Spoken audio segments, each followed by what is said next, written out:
반갑습니다. 네, 안녕하세요. 그동안 저기 한 3번 정도 제가 강남형님교회 출석을 했었죠.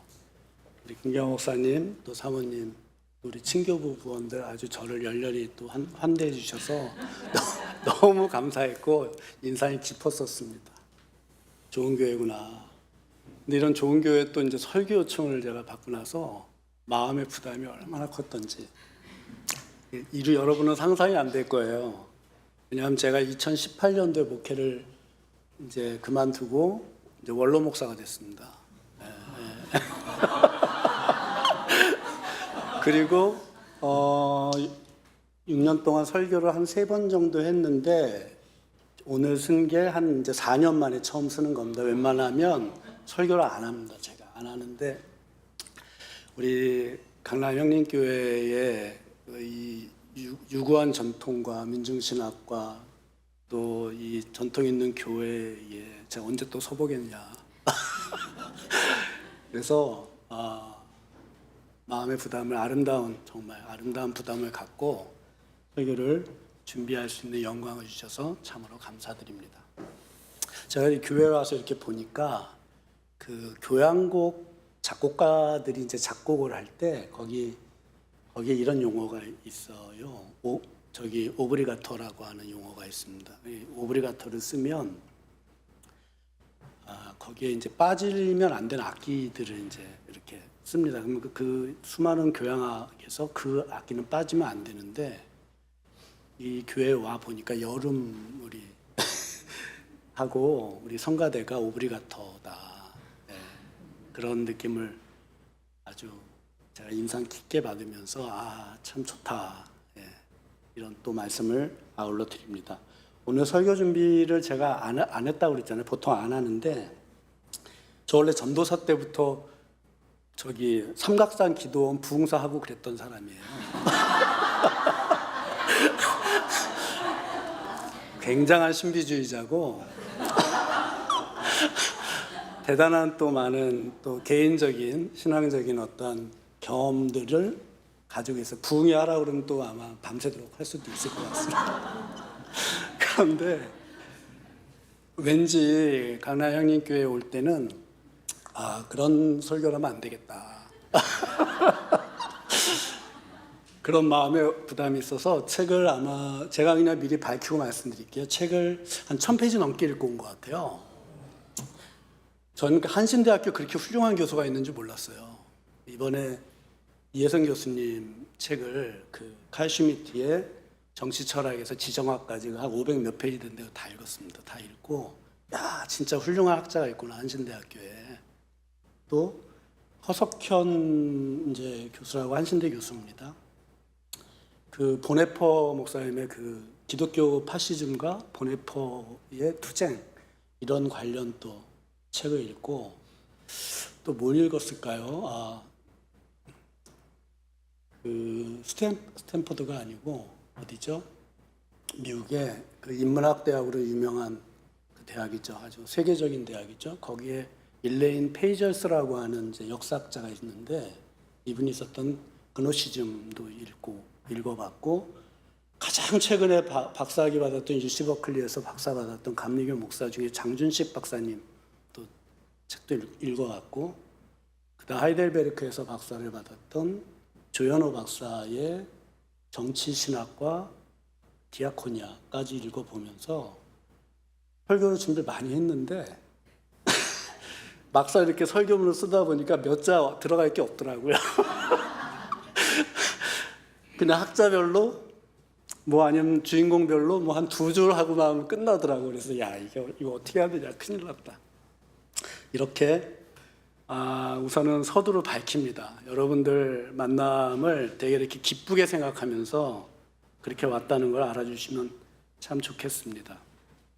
저는 제 소개를 조금 더 할게요. 그러니까 재미없는 이 뭐 원고 설교 또 길게 해봐야 재미없으니까 제 얘기 조금 더 하면 저는 그 목회 10년을 하고 지금은 감리교 목사인데 기관 목사로 파송되어 있는 상황입니다. 사단법인에 파송되어 있고 그리고 뭐 협동조합, 재단법인, 그 다음에 사회적 기업, 뭐 일반 기업 뭐 다 하는데 일반 기업으로는 택배 대리점 사장하고 있고요.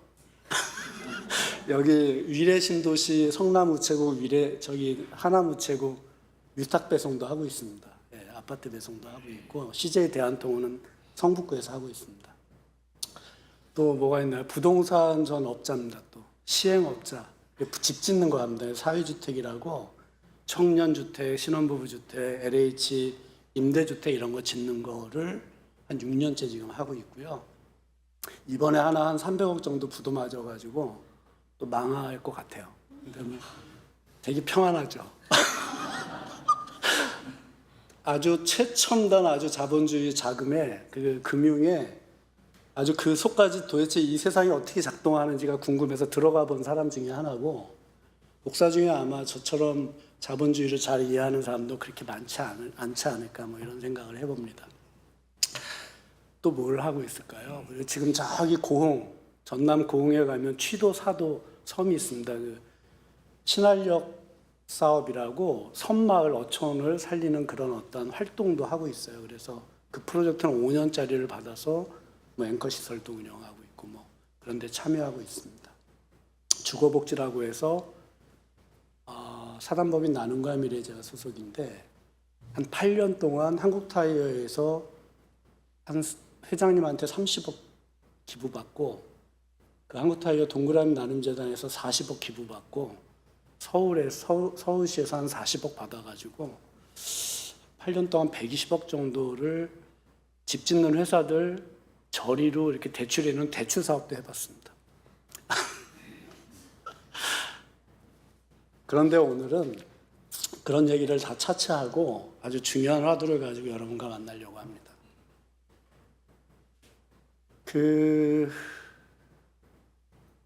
최근에 그냥 간단하게 말씀드리면 역전 한번 가보셨나요? 서울역이라든가 뭐 광장이 큰 구로역이라든가 이런 데 가보셨으면 느끼셨을 텐데 저는 거기서 한마디로 그냥 기독교가 노인들은 극우 기독교에 다 포섭됐고 청년들은 사이비에 다 포섭됐구나. 어쩌다 기독교가 이렇게 됐을까? 이거에 대해서 너무너무 사실 자괴감이 들고 한숨이 나와요.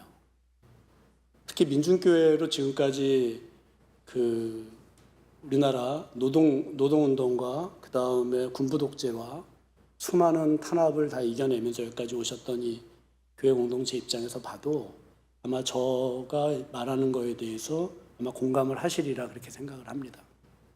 보수 기독교, 진보 기독교 할 거 없이 기독교가 지금 다 피폐해졌습니다. 황폐해졌습니다. 불과 20년 전만 해도 감리교 신학대학교에 변선은 교수님이라고 하는 분이 있었어요. 교회 밖에도 구원이 있다라고 학생들한테 가르쳤다가 교수 파직되고 감리교에서 출교당하신 이제 교수님이에요. 그러던 시절이 있었는데 저에게도 최근에 청파교회 김기성 목사님 이제 은퇴하셨는데 김기성 목사님 그런 말씀 하시더라고요. 이제는 세상 사람들에게 교회에도 구원이 있습니다. 이렇게 설명해야 되는 시대가 됐다고. 여러분 동의하세요? 네, 그렇게 정말 황폐해졌습니다. 제가 목사지만 제 둘째는 무신론자를 선언했어요. 교회 안 나옵니다. 그래서 할머니가 내 소원이니까 교회를 한번 나가라 그랬더니 저기 정교회를 나가더라고요. 러시아 정교회를 나갑니다. 걔는. 큰애도 마찬가지예요. 기독교인이긴 하지만 20대들이죠. 다 교회를 출석을 잘 안 합니다. 언제 한번 데리고 오겠습니다.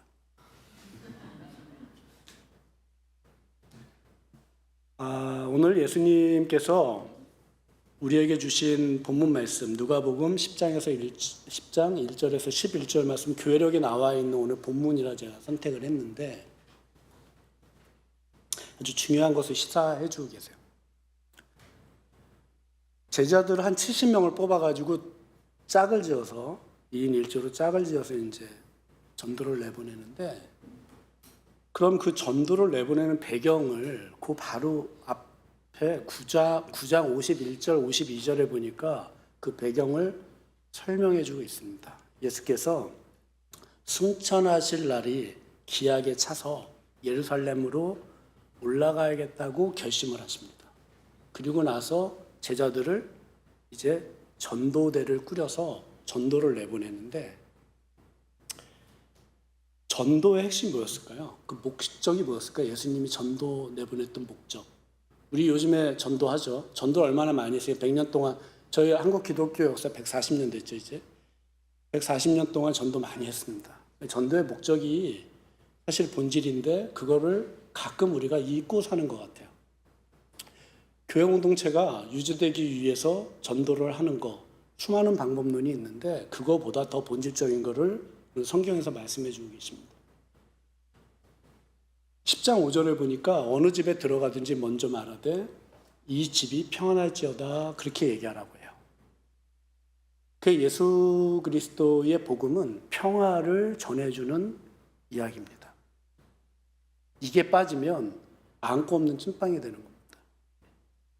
그리고 또 하나 있어요. 8절 9절에 보니까 너희를 영접하거든 거기에 있는 병자를 먼저 고치고 하나님 나라가 너희에게 가까이 왔다, 이렇게 선포하라고 그랬어요. 저는 아마 신학교 때부터 지금까지 끊임없이 놓지 않고 살고 있는 이 화두가 하나님 나라라고 저는 개인적으로 신앙 고백을 합니다. 이 하나님 나라가 왜 중요하냐? 이 하나님 나라, 그럼 우리가 아까 전도의 목적, 그 전도를 하고 교회 공동체를 세워나가는 거, 그 다음에 사람들에게 복음을 전하는 거, 이게 전부 하나님 나라를 선포하기 위한 건데, 우리 강남형림교회는 정체성이 분명해요. 이미 너무 오랫동안 과거의 어두운 군부 독재와 그 다음에 억압과 그 다음 말도 안 되는 파시즘과 공산주의로부터 기독교 복음을 지켜내는 교회가 어떤 모습이어야 되는지를 민중교회로서 여기까지 지금 이끌어 오신 교회 중에 하나예요. 제가 아무리 눈 씻고 찾아봐도 민중교회의 그 역사를 가지고 그 정체성으로 지금까지 목회하는 교회가 거의 없습니다. 여러분 대단하신 분들이다. 그런 어떤 의미에서 이 교회 공동체의 모습은 엄청 대단하다. 이렇게 저는 개인적으로 또 자타가 다 그렇게 인정합니다. 근데 우리 다시 한번 곰곰이 생각해 볼 지점이 있습니다. 지금 한국 교회에 민중이 있나요? 한국 교회 민중이 없진 않지만 한국 사람들의 지금 2025년을 살고 있는 대한민국 국민들의 머릿속에는 저 거리에 있는 노숙인 아저씨들조차도 자기가 민중이라고 생각하지 않습니다.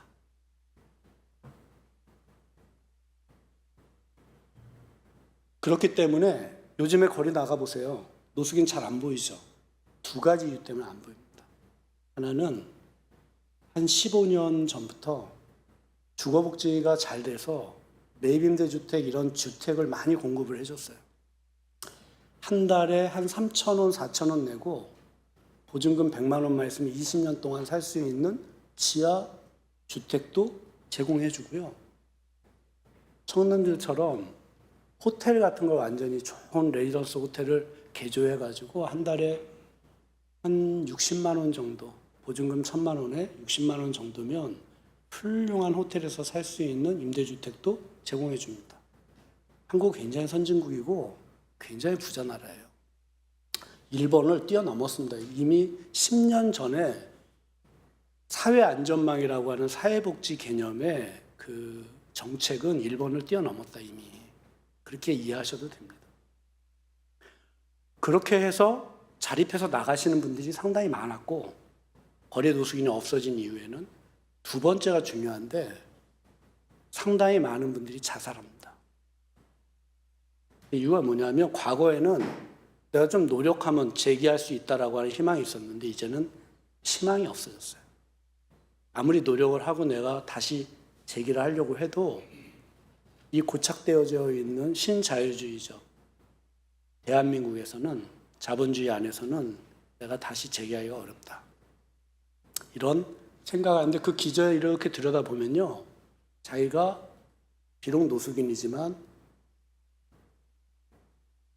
민중이라고 생각하거나 저소득층이라고 생각하지 않습니다.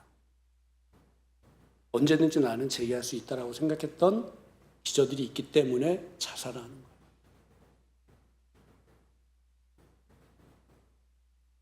2024년 가구당 중위소득을 보니까 약 3천만 원 정도 됩니다, 우리나라. 이거는 GNI 2023년 국민 총소득을 기준으로 했을 때 약 3만 5천 불 정도 됩니다. 2022년보다 조금 떨어지기는 했는데 2023년에 GNI 우리 소득이 1인당 한 3만 5천 불. 잘 사는 나라고요. 이미 그건 다 아시잖아요, 여러분들도. 그럼 저소득층 연간 소득 기준은 얼마쯤 되나 이렇게 보니까 1,500만 원, 연 1,500만 원 수준 이하면 저소득층이라고 생각을 하는데 이 저소득층 구간에 들어가는 분들도 전 세계 인구를 따져보면 상위 25%에서 30%에 해당이 됩니다. 그러니까 우리나라에 자기 재산이 하나도 없고 소득이 하나도 없는 거린 오숙인조차도 전 세계 인구의 30% 안에 들어가는 부자인 거예요. 이게 대한민국 현실이에요. 그리고 우리가 생각하잖아요. 이 양극화가 심화된 이 사회 속에서 우리 아파트는 언제 올라가지? 저 옆 친구 보니까 아파트 많이 올랐다던데. 뭐 코인은 누가 사가지고 주식은 사가지고 막 떼돈을 벌었대는데 나도 이제 주식을 해야 되나? 다 우리 그런 생각하고 살잖아요. 민중이 없다니까요. 그래서 제가 한번 생각해 보자는 거예요. 우리가 민중교회이긴 하지만 그리고 가난한 사람들을 위해서 그 복음이 예수께서 우리에게 주신 복음이 있고 그것 때문에 공동체와 교회들이 지금까지 2000년 넘게 유지되고 있지만 그 약자들, 그 시선을 조금 넓혀서 글로벌하게 우리가 나가야 될 때가 이제 됐다. 첫 번째 하나 그런 게 있고요. 또 하나는 우리 정체성이 그렇다 하더라도 방법론적으로 교회를 치리하거나 목회를 하거나 하는 부분에 대해서는 조금 방법을 바꿀 필요가 있다. 접근 방법을. 요즘 젊은이들이 교회 안 오잖아요. 재미가 없는 거예요. 의사소통 할 수 있는 사람들도. 앞으로 우리 미래가 어떨까? 교회들의 그 엄청난 공동화 현상을 쓰나미처럼 밀려올 대형 교회들은 더 걱정이죠. 지금 막 빚 엄청나게 쌓아가지고 건축해놨는데 막 교인들 빠져나가면 상상이 안 되는 일들이 벌어지고. 근데 이런 어떠한 현실을 우리가 보면서 고민해야 되는 지점이 이제 우리가 생겼다. 제가 새맘교회라고 하는 교회를 나가요, 요즘에. 저는 이제 교회 노마드는 아니고 가난교인도 아니고 딱 두 교회를 나가는데 여기 향림교회하고 새맘교회를 나가요. 여기는 2달에 한 번 정도 오려고 하고 거기는 여기 향림교회 오기 전에 한 2달 전에 거기에 갔다가 그냥 등록을 해버렸어요. 그런데 그 교회가 보니까 청년들이 많더라고요. 거긴 교단도 없습니다. 독립교단도 탈퇴를 한 교회, 심지어는. 그러니까 이머징 교회, 미국의 이머징 교회가 요즘에 센세이션하게 조금 이렇게 성장하는데 조금 특이한 교회 모델이라고 보시면 됩니다. 근데 청년들이 갑자기 엄청나게 많아져요. 요즘에 막 25명 아들이 뭐 거의 30명이 육박하고 있어요. 교인이 한 60명밖에 안 되는데. 아무리 생각해도 이해가 안 가는데 하여튼 청년들이 많아집니다. 왜 그런가 했더니 그 중에 하나가 보니까 거기도 외부 헌금 많이 하거든요. 사회헌금 많이 하는데 선교비를 보내죠. 작은 돈이지만 뭐 10만 원, 5만 원씩 보내는 걸 보내는데 청년들한테는 이유 불문하고 한 달에 5만 원씩 무조건 교통비를 줍니다. 그래서 많이 오나? 제가 담임 목사는 아니지만 궁금한 거예요. 왜 이렇게 청년들이 많이 생기나 이 교회는. 고민해 볼 지점이에요. 왜? 요즘 청년들이 우리 부모 세대에 비해서 엄청나게 가난하고 힘들거든요. 그리고 기업들 알지만 신입사원들 안 뽑잖아. 다 경력직들 뽑지. 50대 중반인데 전 지금도 어디다 이렇게 이력서를 내면 지금도 채용이 돼요, 저는. 경력직을 뽑으니까 사회가 트렌드가 이렇게 됐어요. 근데 신입사원들 20대 아이들 대학 졸업하고 대학원 졸업하고 정말 들어가기가 힘듭니다. 이거 어떻게 해야 될까요? 교회가 역할을 좀 일정 부분 해야 되겠다. 이렇게 화두를 던집니다. 오늘 참고로 설교는 엄청 길게 준비했는데 이제 많이 깎을 거예요, 제가. 한 지금 10분 지났죠? 본론도 안 들어갔는데. 이해해 주십시오. 그래야 다음에 또 안 세우실 것 같아서. 올해가 동학운동의 131주년입니다. 최주호 선생이 시천주를 얘기하면서 사람들 마음속에 다 하느님이 계시다 이렇게 얘기했죠. 이대 교주가 해월이죠. 해월 최시영 선생입니다. 그분이 양천주를 얘기하면서 누구나 하느님이 우리 마음속에 다 있지만 누구에게나 다 하느님이 있는 것은 아니다. 그런 얘기를 해요. 그 하느님을 잘 길러내는 사람에게만 그 하느님이 계시다. 저는 이 얘기를 굉장히 공감하는 편이에요. 우리가 노력하지 않으면 저도 막 방방 나르고 막 뛰었을 때가 있었거든요. 근데 지금은 그렇게 막 기뻐서 날뛰면서 예수를 전하면서 다니는 게 부담스러운 세상이 돼버렸어요. 아니 어떤 교회에 나갈 줄 알고 교회를 나가라고 전도를 합니까? 그 교회, 지역교회, 그 로컬 교회에 어떤 교회가 있는 줄 알고 아무도 믿을 수가 없는 교회가 교회를 못 믿고 목사가 목사들을 못 믿고 이런 시대가 오늘날 지금 우리가 살고 있는 시대입니다. 그래서 이제는 방법이 없다. 검증되지 않은 사람들하고는 신앙 교제하는 것도 매우 조심스러운 시대에 살고 있어요. 슬픈 얘기죠. 이제부터 교회는 뭘 가르쳐야 되냐면 제가 오늘 조금 딱딱한 얘기를 좀 할게요. 철학 얘기를 좀 하려고 합니다. 철학은 모든 인간과 문명과 인류와 나라들을 연결시켜주는 통로다 저는 이렇게 생각을 합니다. 종교는 아니에요. 종교는 이미 태생부터 릴리전 블록이라고 해서 서로 블록 쌓기 하는 거에 아주 최적화되어 있는 영역입니다. 종교는 분쟁과 갈등과 싸움이 많죠. 철학은 그렇지 않습니다. 인간이 가지고 사유할 수 있는 영역은 똑같습니다. 그 안에서 누구는 사유를 하고 누구는 내 안에 계시는 하나님을 잘 길러내기 위해서 노력하고 누구는 그 노력을 게을리하는 그 차이만 있을 뿐이죠. 그래서 철학이 되게 중요하다. 근데 다행히 교회와 관련되어 있는 철학도 있더라고요. 정치 철학이라고 들어보셨습니까? 사람들이 얘기합니다. 정치 철학을 얘기하면 부담스러워하죠. 정치인들 부담스러워합니다. 이거를 조금 말을 바꿔볼게요. 국가 철학이다 이렇게 하면 좀 편할 거예요. 국가 철학이다. 국가 철학이고 이 정치 철학에서 나온 게 정치 신학인데 역사 한 100년쯤 됩니다. 정치 신학은 또 뭐냐? 국가 신학이다. 거의 독일에서 태생이 됐죠. 왜냐하면 독일은 국가, 종교, 사회였기 때문에 오랫동안. 그리고 1, 2차 세계대전을 겪으면서 정말 많은 파시즘과 볼셰비키즘과 그 다음에 전쟁과 의회주의와 또 그 소위 말하는 대통령제, 총독주의와 뭐 이런 어떤 수많은 갈등을 겪었던 나라 중에 하나죠.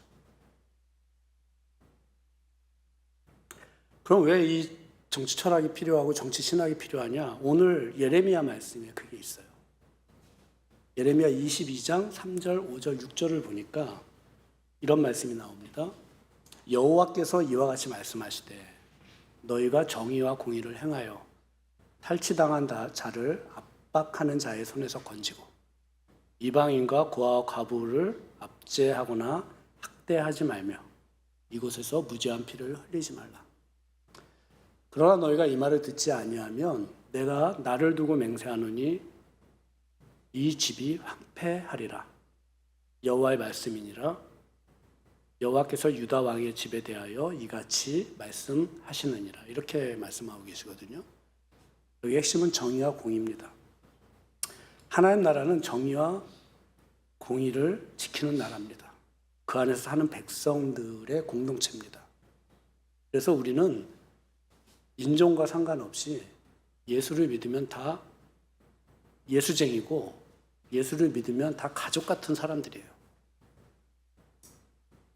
이런 이유 때문에 그렇습니다. 이게 본질이에요. 예수께서 복음을 전했던 이유이기도 하고요. 하나님 나라는 이 세상의 나라입니까? 아니면 우리가 죽어서 가는 본향 저 천국을 얘기합니까? 여러분들 질문한 거예요. 질문. 전자인가요? 후자인가요? 아주 그냥 자신 있게 전자라고 말씀을 하신 우리 집사님 계시는데 맞습니다. 그럼 후자는 아닌가요? 장익근 목사님 설교를 한번 들었잖아요. 제가 얘기 와서. 깜짝 놀랐어요. 아, 교회에서 저렇게 설교하시는 목사님이 계시는구나. 매우 훌륭하신 신학이고 매우 훌륭하신 논쟁을 던져주셔서 전 참 고마웠습니다. 우리가 죽어서 가는 본향도 천국입니다. 마찬가지 있습니다. 그거는 수많은 또한 그리스도인들의 고백에 의해서 나타나기도 하고 또 사례에 의해서 검증과 재검증의 과정들도 분명히 있었죠. 그걸 다 우리가 쌍그리 무시하고 싶지는 않습니다. 그러나 중요한 거, 이 땅에서 나라가 황폐해지는 것은 하나님의 뜻이 아니라는 거예요. 이게 되게 중요한 거예요. 아모스서 5장 24절에도 오직 정의를 물같이 공의를 마르지 않는 강같이 흐르게 할지어다. 그렇게 말씀하시잖아요. 과거 피렌체 공화국의 정치인이자 시인이었던 단테는 이렇게 얘기해요. 각별한 사랑을 정의에게 베풀어라. 라틴어로 이렇게 얘기합니다. 각별한 사랑을 정의에게 베풀어라. 정신의학자 자크 데리라도 환대는 정의의 다른 이름입니다. 이렇게 얘기합니다. 레비나스 역시 환대는 자기 존재를 열고 타자의 고통에 반응하는 응답이요 윤리라고 얘기합니다. 그래서 기독교 윤리가 사실 그렇게 나온 거거든요. 공의는 레이처스니스라고 해서 원래 공의는 정확하게 통치 정의라고 하는 뜻이 있어요. 디카이오시네라고 하는 헬라어로 재판관이라는 뜻도 있고요. 나누는 사람도 일부 뜻이 있습니다. 정의는 그럼 뭘까요? 정의는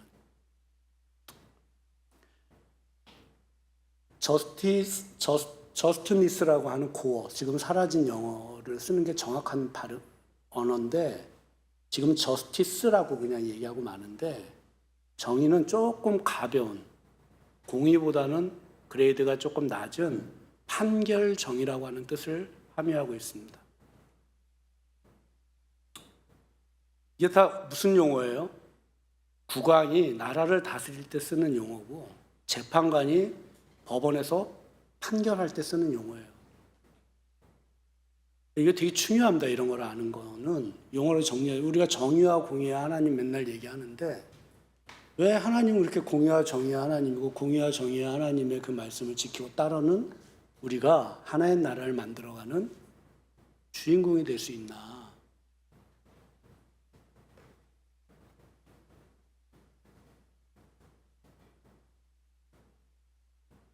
우리 강남 향림교회 교인들도 광장에 나가서 12.3 내란, 비상계엄 내란이 터지고 나서 고생 많이 하셨죠. 6개월 동안 마음고생 많이 하시고 제주 4.3 사건부터 시작해서 5.18까지 아주 그냥 저희가 다 소환하면서 얼마나 숨죽이면서 21세기 지금 이 버젓한 대한민국에서, 그것도 헌법에 규정하는 민주공화국이라고 하고 공화국의 주권은 국민에게 있다라고 하는 걸 명시한 이 나라에서 말도 안 되는 내란이 벌어졌죠. 저는 그것도 충격적이었고 힘들었지만 대통령 선거 끝나고 나서 그 결과가 더 충격적이었어요. 여러분도 아마 비슷하실 거라고 생각합니다. 이재명 대통령 후보가 49.42%를 받았고 김문수 후보가 41.15%를 받았고요. 이준석 후보가 8.34%를 받았습니다. 보수표 두 표를 합치니까 49.49%. 이재명 후보하고 0.07% 차이. 윤석열 대통령과 이재명 후보가 대통령 대선을 치렀을 때 표 차이가 0.75% 차이였거든요. 그거에 약딱 95% 정도, 그렇죠. 그 정도 차이가 났습니다. 0.07%. 이 결과는 정말 끔찍합니다. 그런데 우리는 그런 세상을 지금 살 수밖에 없고 살고 있어요. 이 끔찍한 양분되어 있는 이 다른 정서를 가지고 있는 대한민국 사람을 우리가 같은 대한민국 사람이라고 봐야 되나? 독일의 19세기에서 20세기 초에 공법학자였던 칼 슈미트가 이런 얘기를 합니다. 악이 존재하는 이 세상에서 악과 싸우는 일은 불가피하다. 이거 되게 중요한 얘기예요. 악이 존재하는 이 세상에서 악과 싸우는 일은 굉장히 중요하다. 그런데 또 뭐라고 얘기하냐면 악과 싸우는 일은 교회가 해야 된다? 아니요. 국가가 해야 된다. 그런 얘기를 합니다. 그래서 정치 철학이 나왔고 정치 신학이 여기서 나옵니다.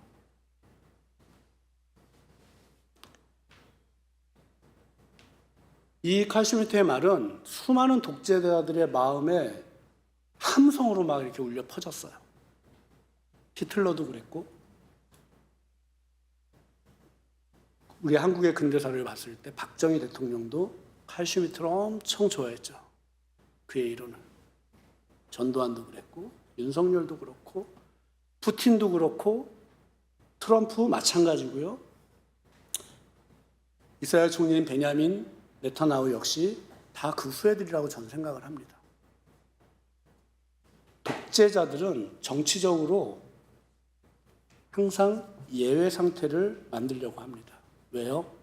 슈미트가 뭐라고 그랬냐면 주권자는 예외 상태를 결정하는 자다 이렇게 얘기해요. 예외 상태는 두 가지밖에 없어요. 국가에. 외환, 전쟁과 내란, 이상 불법 계엄 이런 겁니다. 이 두 가지를 항상 독재자들은 유발시키기 위해서 끊임없이 노력합니다. 이게 극우 파시즘이에요.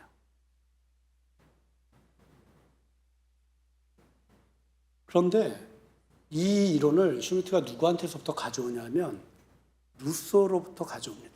루소는 사회계약서를 만들었던 사람, 민주주의의 토대를 만들었던 철학자예요.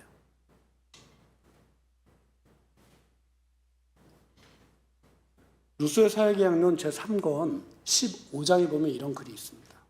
주권은 양도될 수 없는 바로 그와 같은 이유로 대표될 수 없다.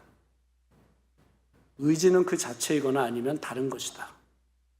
중간은 없다. 인민의 대리인은 따라서 인민의 대표자가 될 수 없다. 인민의 대리인은 위임자일 뿐이다. 즉 대리인은 그 무엇도 최종적으로 결정할 수 없다. 이렇게 얘기해요. 그런데 그걸 싹 바꿨죠. 칼 슈미트는. 주권자는 예외 상태에서 결정할 수 있는 자다. 이렇게 얘기해요.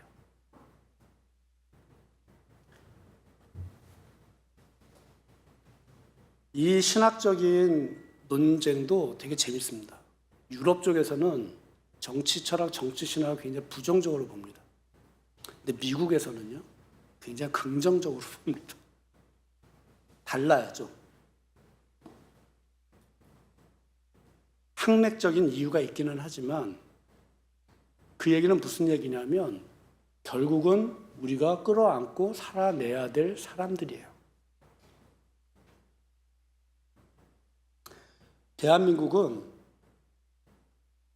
모든 주권은 국민에서 나오고 모든 권력은 국민으로부터 나온다는 국민 주권주의인 민주공화국이에요. 통치정입니다. 통치정. 이게 대한민국 국가의 통치 원리고 공입니다. 교회에서 이런 걸 가르쳐야 돼, 이제.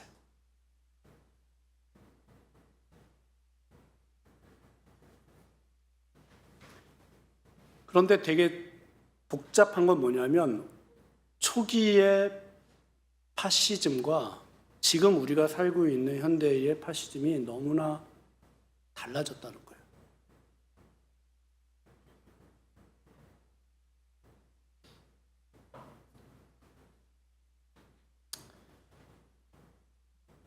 여러분도 이거를 이해하려면 서구 사회의 두 왕국 체제를 이해해야 됩니다.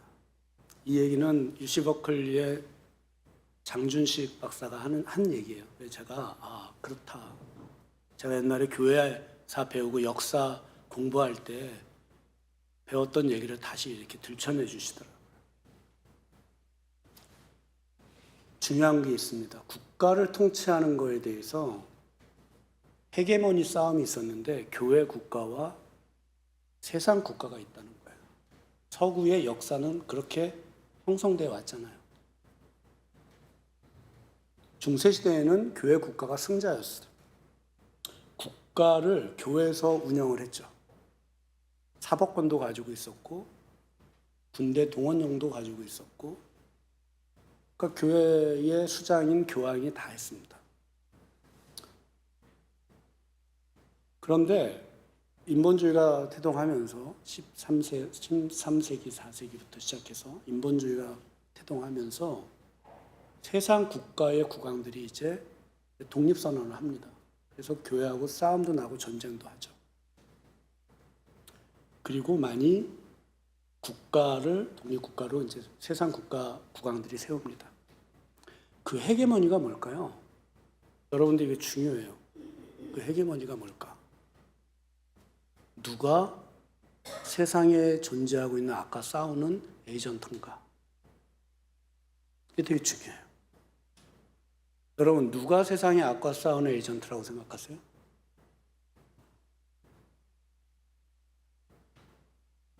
교회인가요?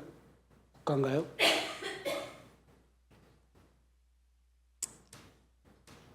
국가가 세상과 세상의 악과 싸워야 되는 이제 주도권을 가졌다라고 시작된 게 포스트 모던 현대 국가입니다. 현대 우리가 살고 있는 문명 세계입니다. 이거를 신학적으로 세속화라 이렇게 얘기하죠. 학자들이. 이 세속화를 상당히 많은 학자들이 다 동의하죠. 비종교화를 얘기했던 누구예요? 우리 보네포 목사님도 기독교의 비종교화를 부르짖었는데 역시 세속화를 동의하는 얘기입니다. 오늘 누가복음 10장에 나오는 전도팀을 통해서 전도의 목적을 다시 기억해 보겠습니다. 뭐였죠? 평화를 전하고 환대하는 집에 들어가서 병을 고치고 하나님 나라를 전하는 것이었습니다. 그런데 세상은 어떤 질서 속에 움직이죠? 끊임없이 갈등하고 혐오하고 폭력적인 세상으로 작동합니다. 이거를 우리가 인정해야 됩니다. 세상에 악이 존재한다는 것을 인정해야 되는 거예요. 이걸 가지고 끊임없이 신학적으로 얘기했던 학자들이 있었는데 이 신학 영역을 뭐라고 그러냐면 신정론이라고 해요. 테오디시언이라고 얘기하죠. 신정론. 아니 하나님 계시다면 세상에 이렇게 왜 악하죠? 우리 이런 질문 해본 사람 여기 아마 절반은 있을 거예요. 그게 어려운 게 아니라 하나님 계시다면 왜 착한 사람들은 맨날 이렇게 힘들고 나쁜 사람들은 잘 되고 악한 사람들이 더 승승장구하고 잘 먹고 잘 살죠?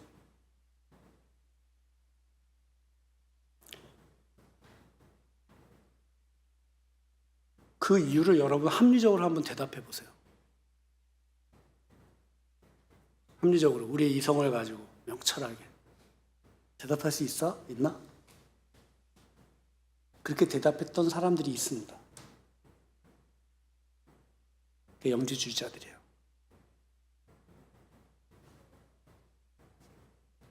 그들은 뭐라고 그랬냐면 우린 영지주의 하면 막 치를 떨죠. 이단입니다.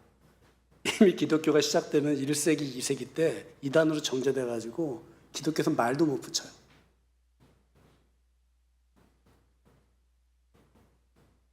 근데 그들이 이렇게 얘기해요. 우리가 살고 있는 물질 세계는 악하기 때문에 이 물질 세계를 창조한 하나님은 약간 부실한 창조주다. 그런데 이 물질 세계에서 우리를 구원하시는 다른 신이 존재하는데 그게 구세주라는 거예요.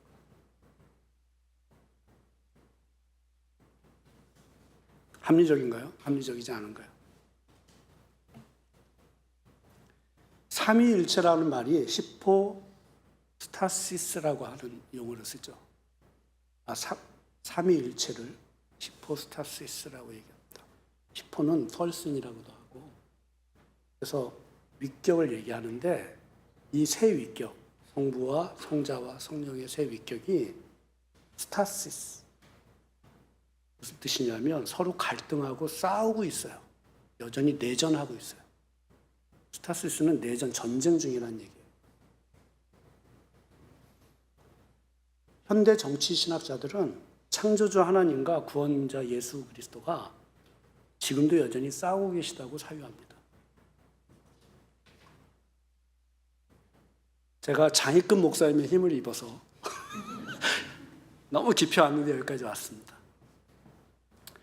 그래서 인간 사회는 배제와 억압과 폭력이 난무하다고 봅니다. 삼위일체 신론이 아직 결정난 것이 아니다. 감리교 창시자인 존 웨슬리 목사님도 이걸 반증하고 있어요. 감리교 엄청 보수적이에요, 지금. 상상할 수 없는. 저는 강당에서 이런 얘기하면 그냥 출교입니다, 출교. 존 웨슬리가 성화론을 얘기했는데 인간은 죽을 때까지 성화되어야 된다 얘기하거든요. 그러니까 우리는 죄성이 있는 존재고, 그 죄성인 존재인데 여전히 자기 선택권을 가지고, 감리교 좀 다르죠, 장로교랑. 선택권을 가지고 노력을 해야 된다. 그렇게 봅니다. 구원을 받기 위해서.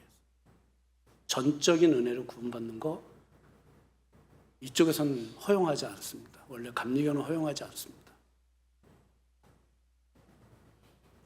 그러면 교회는 오히려 사람들에게 어떤 역할을 이제 해야 되나?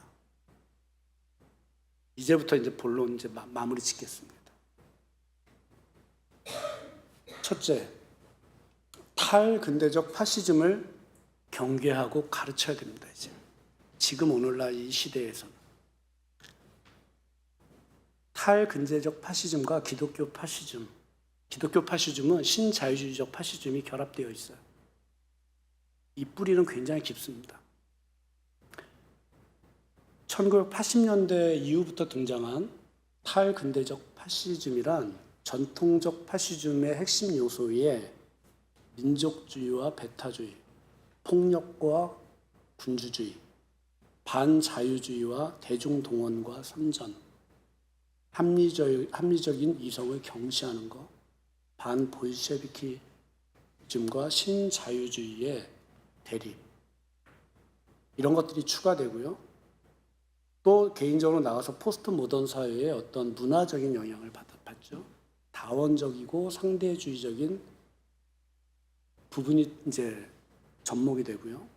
탈진실, 요즘에 탈진실이 큰 문제죠. 탈진실과 정보 과잉, 네트워크화된 사회, 개인주의의 심화, 이런 것들이 다 믹싱되어진 것을 탈근대적 파시즘이다 이렇게 얘기합니다. 사람은 사회 담론에서 소외되면 다 파시스트가 될 수 있는 가능성이 매우 높아집니다. 사회적 담론을 교회에서 얘기해 줘야 돼요. 젠더 문제, 장애인 문제, 약자 문제, 소수자 문제. 그 다음에 20세기에 수백만 명의 인간이 죽였던 제노사이드의 이 어떤 말도 안 되는 문제, 학살의 문제. 요즘엔 성소수자들 차별하는 젠더사이드라고 하죠. 젠더사이드의 문제. 이런 것들 교회들이 이제 가르쳐야 된다. 왜냐하면 요즘에 사회에서 여러분도 그런 걸 느끼겠지만 사회에서 살아가는 젊은이들 특히 젊은이들이 이런 갈등과 혐오 속에서 너무나 많이 피폐해 있어요. 두 번째는 현대 한국교회는 킴벌리 클렌셔라고 하는 미국의 사회학자인데요. 억압과 상호 교차성 분석을 가지고 사회를 진단한 학자가 있습니다. 이건 우리 담임 목사님이 좀 공부를 좀 해주셨으면 좋겠는데, 킴벌리 클렌셔는 비판적 인종론과 교차성, 억압과 교차성이라고 하는 사회의 어떤 현상들을 가지고 페미니즘과 소수 집단, 장애인 문제, 젠더 문제 등을 분석을 합니다. 그래서 이들에게 어떻게 하면 우리가 자연스럽게 우리 공동체가 이들에게 환대할 수 있고 이들과 함께 조우할 수 있고 대화할 수 있을까? 이런 공부가 좀 필요합니다. 사회가 너무 다변화됐기 때문에 그래요. 어떤 특정한 문제만을 가지고 사회적 양극화, 경제적인 문제만을 가지고 우리가 판단할 수 없는 사회입니다. 셋째, 오늘 설교의 제목이기도 한데요. 교회의 탈영토화와 재영토화가 필요하다. 이 개념은 철학자 질 들레즈의 1000개의 고원이라고 하는 책에 등장하는 주제입니다. 리좀이라고 하는 나무 식물 줄기, 그러니까 나무의 뿌리 줄기를 리좀이라고 얘기하는데요.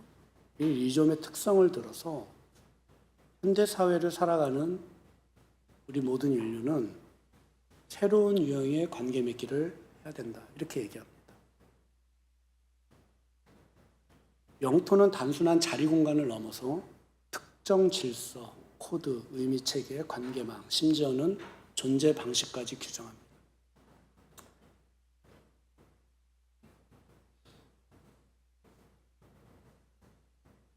미셸 베커 하이델베르크 대학의 교수였던 미셸 베커가 교리문답서를 가지고 한 3개월 동안 학생들을 가르친 적이 있대요.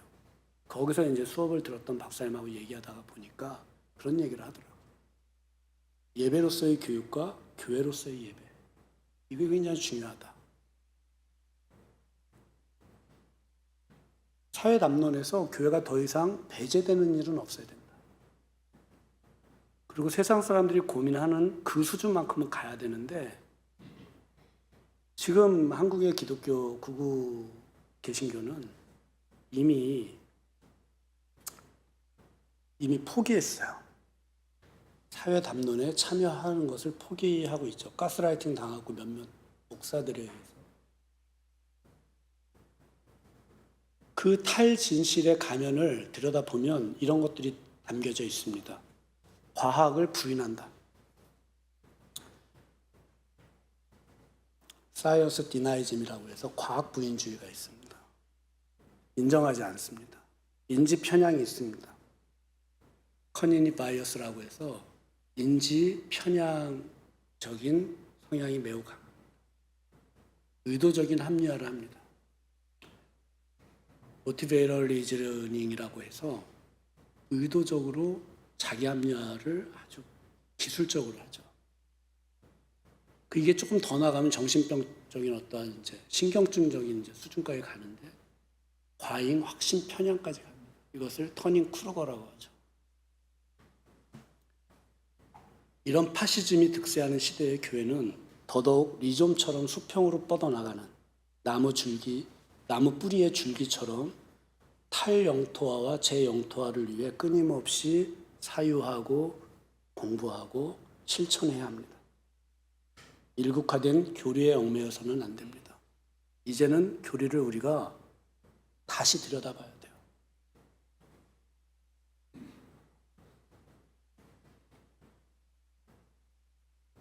오늘 주시는 주님의 말씀입니다. 감사합니다. 기도하시겠습니다. 하나님 아버지, 저희를 사랑하셔서 저에게 예수를 믿을 수 있는 성령을 주시고 믿음을 주시고 신앙을 주신 것 참으로 감사드립니다.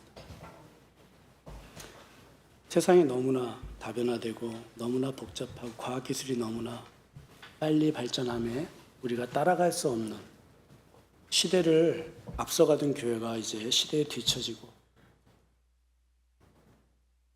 교리의 정당성과 교리의 당위성만을 주장하다가 세상의 변화에 이제 뒤처지는 교회들이 되어 심지어는 사회 담론에서도 소외되는 교회가 되었습니다.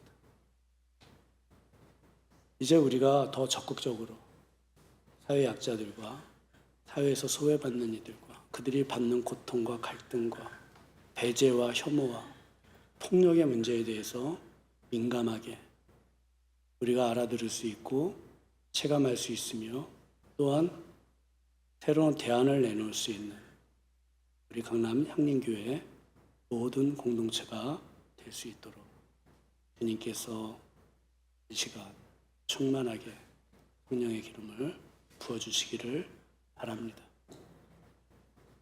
우리 주 예수 그리스도 이름으로 기도드립니다. 아멘.